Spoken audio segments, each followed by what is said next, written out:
আসসালামু আলাইকুম, আমি আব্দুল্লাহ আলমুর। আশা করছি সবাই ভালো আছেন। তো আজকে যে বিষয়টি নিয়ে আমি আলোচনা করব সেটি হচ্ছে মূলত এটি আমাদের মনের একটি প্রশ্ন থাকতে পারে যে আমরা যে ইন্টারনেট ব্যবহার করি বা আমরা যে এমবি ব্যবহার করি, এক কথায় ইন্টারনেটে যে এমবিগুলো আমরা খরচ করে যে ইন্টারনেটটা আমরা ব্যবহার করে থাকি, এই এমবিগুলো মূলত কোথায় উৎপাদন হয় বা কোথায় তৈরি হয় এবং এগুলো কোত্থেকে আসে। এখন মূলত ইন্টারনেটের যে সংজ্ঞাটা সেটি বলি। তো এটি হচ্ছে মূলত আপনার কম্পিউটারে যদি এখন ইন্টারনেট চালু থাকে বা যদি আপনার মোবাইল ফোনটিতে ডেটা চালু থাকে, তাহলে আপনি এখন বর্তমানে এই ওয়ার্ল্ডের কোটি কোটি মানুষের সাথে কিন্তু যুক্ত আছেন। তো এই যে বিষয়টি, আপনি এবং ওয়ার্ল্ডের আরও কোটি কোটি কয়েক মিলিয়ন মানুষ বা কয়েক বিলিয়ন মানুষ একসাথে যে যুক্ত আছেন, মূলত এই জিনিসটি হচ্ছে ইন্টারনেট। তো এই ইন্টারনেটের ভিত্তি হলো ইন্টারনেট প্রোটোকল বা আইপি নামক একটি প্রোটোকলের উপর নির্মিত হয়ে শুরু হয়েছে। তো আইপি এর নিয়মের একটি সেট সরবরাহ করে, যা নিয়ন্ত্রণ করে কিভাবে নেটওয়ার্ক জুড়ে ডাটা প্রেরণ করা হয়। তো এই ইন্টারনেটের সাথে সংযুক্ত প্রত্যেকটি ডিভাইসকে আলাদা আলাদা একটি আইপি বরাদ্দ করা হয় এবং এই আইপির মাধ্যমে প্রত্যেকটা ডিভাইস তার অ্যাড্রেসকে নির্ধারণ করে, যা এর দ্বারা ভার্চুয়াল শনাক্তকারী হিসেবে কাজ করে। মানে ভার্চুয়ালি কীভাবে সে এই ডিভাইসকে চিনবে সে হিসেবে কাজ করে। তো এই আইপি অ্যাড্রেসগুলো বিভিন্ন ডিভাইসের মধ্যে ডেটা প্যাকেট রাউটিং এবং ইন্টারনেট জুড়ে তথ্য সরবরাহ নিশ্চিত করতে একটি গুরুত্বপূর্ণ ভূমিকা পালন করে। যখন একটি কম্পিউটিং ডিভাইস ইন্টারনেটের সাথে নতুন করে সংযুক্ত হয়, তখন এটির জন্য একটি আইপি অ্যাড্রেস বরাদ্দ করা হয়। এই আইপি অ্যাড্রেস অন্যান্য ডিভাইস এবং সার্ভারগুলোকে নেটওয়ার্কের নতুন ডিভাইসের সাথে শনাক্ত করতে এবং যোগাযোগ করতে দেয়। এবং বর্তমানে প্রধান দুটি আইপি অ্যাড্রেস রয়েছে, এগুলো হচ্ছে একটি হচ্ছে IPv4 এবং একটি হচ্ছে IPv6। তো IPv4 অ্যাড্রেসগুলি পিরিয়ড দ্বারা পৃথক করা সংখ্যার 4 সেট নিয়ে গঠিত, যেমন এরকম। এবং IPv6 অ্যাড্রেসগুলো একটু দীর্ঘ হয়, লং হয় এবং কোলন দ্বারা পৃথক করা হয় এবং হেক্সাডেসিমাল সংখ্যার 8টি গ্রুপ নিয়ে গঠিত হয়, যেমন এরকম। যখন ইন্টারনেটের মাধ্যমে কোনো ডাটা কোথাও প্রেরণ করা হয় বা পাঠানো হয়, তখন তা প্যাকেট নামক ছোট ছোট ইউনিটকে বিভক্ত করা হয়। এই প্যাকেটগুলির উৎস এবং গন্তব্য সম্পর্কে তথ্য রয়েছে এবং সেই সাথে প্রকৃত ডেটা এটি নিজেই।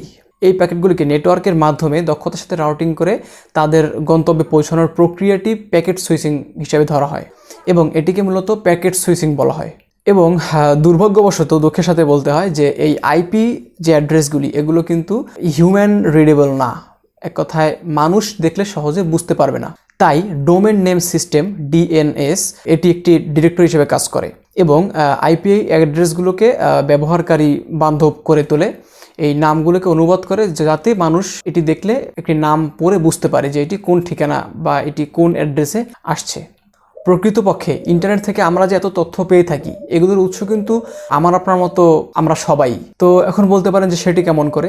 এটি হচ্ছে মূলত আপনি যখন ইন্টারনেট ব্রাউজ করেন কোনো কিছু, তখন কোনো না কোনো ওয়েবসাইটে যাচ্ছেন এবং কিছু একটা লিখে আপনি সার্চ করছেন আপনার প্রয়োজন মতো, এবং এই সার্চের ফলাফল হিসেবে আপনি কিন্তু কোনো একটি লিঙ্কে ক্লিক করছেন এবং এই লিঙ্কে ক্লিক করার মাধ্যমে কিন্তু আপনি আপনার স্পেসিফিক যে রেজাল্টটা আপনি চাচ্ছেন আপনি কিন্তু সেখানে চলে যাচ্ছেন।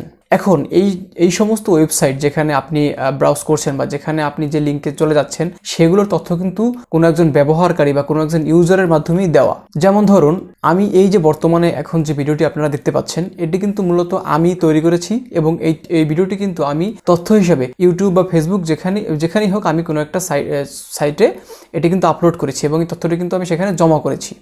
এই একইভাবে এই প্রতি মুহূর্তে লক্ষ লক্ষ মানুষ কিন্তু ইন্টারনেটে কোনো না কোনো তথ্য যোগ করে যাচ্ছে। এখন মূলত আমরা জানবো যে ইন্টারনেটটা কীভাবে কাজ করে। তো ইন্টারনেটে যুক্ত থাকা সমস্ত কম্পিউটারের, হতে পারে অন্যান্য কোনো ডিভাইস, তো আমি ধরে নিচ্ছি সবগুলোই কম্পিউটার। এই সবগুলো কম্পিউটারের কিন্তু একটি নির্দিষ্ট অ্যাড্রেস থাকে। তো যেটি একটু আগে আমি মূলত বলেছিলাম যে এটি হচ্ছে আইপি অ্যাড্রেস, ইন্টারনেট প্রোটোকল। তো যখন আপনি কোনো একটি ওয়েবসাইটে যান, তখন কিন্তু আপনি মূলত এই কম্পিউটারের যে সার্ভার বা হোস্ট যে আইপি অ্যাড্রেস সেটির মাধ্যমে কিন্তু আপনি এই ওয়েবসাইটটি খুঁজে পান। যেমন ধরুন এই ইউটিউবের আইপি অ্যাড্রেস হচ্ছে এটা। তো এই পৃথিবীতে প্রচুর পরিমাণে আইপি অ্যাড্রেস আছে, এটি অসীম নয়। প্রকৃত সংখ্যাটি একটু যদি গুগলে আপনি সার্চ করেন তাহলেই খুঁজে পাবেন। এখন আমার ব্রাউজার কিভাবে বোঝে যে আমি ইউটিউবে যুক্ত হতে চাইছি? তো এই কাজটি মূলত করে রাউটার নামের একটি যন্ত্র। তো এই রাউটারগুলি আমাদের ব্রাউজারের রিকোয়েস্ট অনুযায়ী নির্দিষ্ট আইপিতে আমাদের যুক্ত করায় এবং এই পুরো ব্যবস্থাপনার আন্তর্জাতিক ক্ষেত্রে করে থাকে NSP, নেটওয়ার্ক সার্ভিস প্রোভাইডার। তো উদাহরণ হিসেবে বলা যায় আইবিএম, সার্ফনেট, বিবিএন প্ল্যানেট ইত্যাদি ইত্যাদি। এবং জাতীয় ক্ষেত্রে বা আমাদের গ্লোবালি আমাদের দেশের ক্ষেত্রে যদি ধরি তাহলে এটি করে থাকে বিটিআরসি।